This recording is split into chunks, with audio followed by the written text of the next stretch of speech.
CRPF head constable में 1458 कुल post निकली, जिसकी बात करते हैं 1300 जो 15 पोस्ट थी, 1315 पोस्ट केवल इकले एससीएम हेड कांस्टेबल में निकली। सीआरपीएफ हेड कांस्टेबल में 1315 पोस्ट निकली। इसका कितना कंपटीशन है? 1315 कुल पोस्ट थी। इसमें जो फॉर्म भरे गए वो फॉर्म भरे गए 11 लाख इसमें सीआरपीएफ हेड कांस्टेबल में फॉर्म भरे गए। अब बात करते हैं इसकी एएसआई वाली। एएसआई की 143 पोस्ट थी कुल। 143 पोस्टों पर इसमें जो फॉर्म भरे गए वो 3,55,000 से मान सकते हैं 3,60,000 3,60,000 इसमें फॉर्म भरे गए। टोटल फॉर्म की बात करें तो 14.5 लाख से 14,60,000 के फॉर्म इसमें भरे गए। जिसकी कंपटीशन की बात करते हैं, कितना कंपटीशन रहने वाला है इसमें। कंपटीशन की बात करें, इसकी कट ऑफ भी जानेंगे, कट ऑफ कितनी रहेगी, टोटल इसकी कट ऑफ कितनी रहेगी, सीआरपीएफ कांस्टेबल की फाइनल कट ऑफ क्या रहेगी। एग्जाम उसी डेट को होगा फिक्स, इस बारे में जानकारी लेंगे। सीआरपीएफ जो हेड कांस्टेबल है उससे रिलेटेड कोई नई अपडेट होगी ना, तो इस चैनल के माध्यम से आपको भेज दी जाएगी। मेरे भाई चैनल को सब्सक्राइब जरूर कर लेना। और हम बात कर लेते हैं इसकी कितना कंपटीशन। 14.5 लाख तो इसमें फॉर्म भर चुके हैं। 14.5 लाख में अब इसका जो फॉर्म है ना, कम से कम 5 से 6 लाख या 4 लाख फॉर्म जो है ना इसके रिजेक्ट हो जाते हैं। इसके फॉर्म रिजेक्ट हो जाते हैं, 4.5 लाख के समथिंग फॉर्म रिजेक्ट हो जाते हैं इसके। अब इसकी बात करते हैं, जो कुछ अपसेंट भी रह जाती है बच्चों की, जो बच्चे पेपर देने भी नहीं जाते वो अपसेंट भी रह जाती है। टोटल बच्चे अगर हम बात कर लेना 2 से 3 लाख बच्चे या 2.5 लाख बच्चे तो अपसेंट हो जाते हैं, जो पेपर देना नहीं जाते हैं। तो आपका सीधा सीधा दोनों पोस्टों पर जो 1458 पोस्ट हैं, इसका जो टोटल कंपटीशन रहेगा टोटल वो 10 लाख पर रहेगा।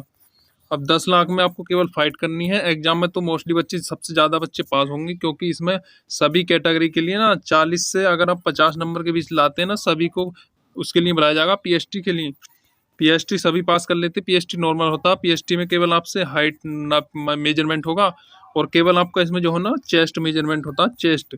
सीआरपीएफ की जो वैकेंसी है इससे रिलेटेड कोई नई अपडेट होगी ना, तो इस चैनल के माध्यम से भेज दी जाएगी। मेरे भाई चैनल को सब्सक्राइब जरूर कर लेना।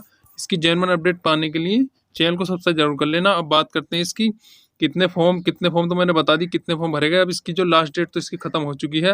अब इसके फॉर्म अप्लाई नहीं होने वाले हैं, केवल अब इसका एग्जाम डेट की बात करें। एग्जाम डेट जो है नोटिफिकेशन की बात करें, ऑफिशियल नोटिफिकेशन में जो डेट बताई दी गई है ना, वो 22 से 28 फरवरी के मध्य बता दी गई है। 22 से 28 फरवरी के मध्य। अब बात करते हैं इसका, क्या उसी डेट को एग्जाम होगा फरवरी में 22 से उसके मध्य है। लेकिन देखा था आपने इसका जो सही नोटिफिकेशन है, बिल्कुल है। 2016 में वैकेंसी आई थी इसकी, 2016 में वैकेंसी आई थी। 2016 में 600 से 680, शायद 680 पद थे। अब 2023 में ये वैकेंसी आई है। 2023 में काफ़ी अच्छे पद हैं, दुगने पद कर दिए गए, 1458 पद कर दिए गए। जो इनकी डेट बता दी गई है ना फरवरी में, कोर्ट केस के बाद बाकी वैकेंसी आई है ट्विटर अभियान के बाद। ये वैकेंसी बिल्कुल जेन्युइन अपडेट है, वैकेंसी नहीं हटने वाली है। इससे पेपर जो है ना इसका 22 से 28 फरवरी के बीच ही हो जाएगा। ऐसा तो हो सकता है एक हफ्ता इधर उधर हो जाए, तो आपका मार्च के प्रथम सप्ताह में, या हो सकता है बिल्कुल ही फरवरी में ही आपका 25 फरवरी को इसमें एग्जाम करा लिए जाए। काफ़ी अच्छे फॉर्म है।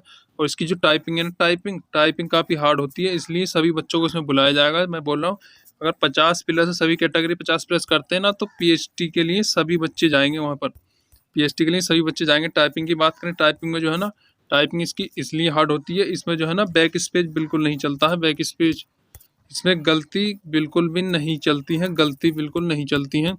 टाइपिंग इसमें, अब बात करते हैं टाइपिंग का, एक और मैटर था। टाइपिंग इसमें फॉर्म में नहीं भरी गई, कौन सी टाइपिंग करनी है आपकी फॉर्म में, इसमें इन्होंने नहीं मेजरमेंट किया। फॉर्म के मतलब या हिंदी करनी है या इंग्लिश करनी है, ये आपको वहीं पर चूज़ करना होगा एग्जाम सेंटर पर। अगर आप एग्जाम सेंटर पर पास कर जाते हैं एग्जाम, तो टाइपिंग के लिए आपको वहीं पर चूज़ करना होगा, हिंदी या इंग्लिश। अगर बात करते हैं हिंदी की आपसे 30 WPM की इसमें टाइपिंग ली जाएगी, नॉन मिस्टेक की ली जाती है, और आप प्रैक्टिस करेंगे तो हो जाएगा। अगर इंग्लिश की बात करें, इंग्लिश की 35 पर मिनट WPM की इसमें टाइपिंग इसमें ली जाएगी।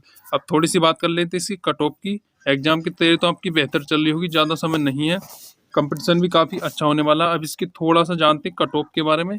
कट ऑफ सबसे पहले अगर हम बात करते हैं कट ऑफ की, एक बार मैं फिर कह रहा हूँ आपसे, अगर आप चैनल पर नए हैं ना, तो सीआरपीएफ से रिलेटेड जो कोई नई अपडेट होगी ना, सीआरपीएफ से रिलेटेड तो वो इस चैनल के माध्यम से भेज दी जाएगी। हम जेन्युइन अपडेट लाते रहते हैं, तो चैनल को सब्सक्राइब जरूर कर लेना मेरे भाई। वीडियो थोड़ी लंबी हो रही है, परेशान नहीं होना, आपको एक ही वीडियो मास्टर वीडियो लगने वाली है, कट ऑफ भी इसी में बता दी जाएगी।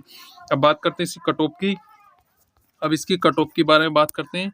इसी बार की 2023 में कितना स्कोर करना है जो फाइनल तक आपको पहुंच जाए। तो सबसे पहले अगर हम बात कर लें जनरल कैटेगरी की, अगर जनरल कैटेगरी की बात करें हम, सबसे पहले मेल कैंडिडेट की बात कर रहे हैं। मेल कैंडिडेट की आपको 80 प्लस माइनस 2 का टारगेट रखना है आपको। जनरल की मैं बता रहा हूँ, जनरल की 80 प्लस माइनस 2 का आपको टारगेट इसमें रखना है। अगर बात करें ओबीसी की आपको 75 प्लस माइनस 2 का इसमें टारगेट रखना है अगर फाइनल सिलेक्शन लेना चाहते हैं तो। अगर एससी कैटेगरी की बात कर लें, मैं एससी की, अगर आप 65 या 68 टारगेट, इसमें ज़्यादा रहता है, ऑल इंडिया वैकेंसी है ना, जो ऑल इंडिया वैकेंसी, इसलिए 65 प्लस माइनस 2 कर सकते हैं।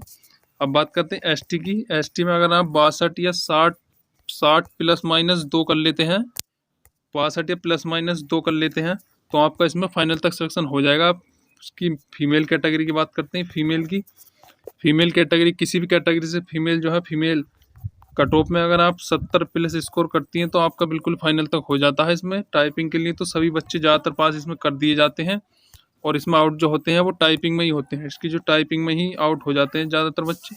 इससे रिलेटेड कोई नई अपडेट होगी, सीआरपीएफ से रिलेटेड कोई नई अपडेट होगी तो इस चैनल के माध्यम से भेज दी जाएगी, इसलिए चैनल को सब्सक्राइब जरूर कर लेना।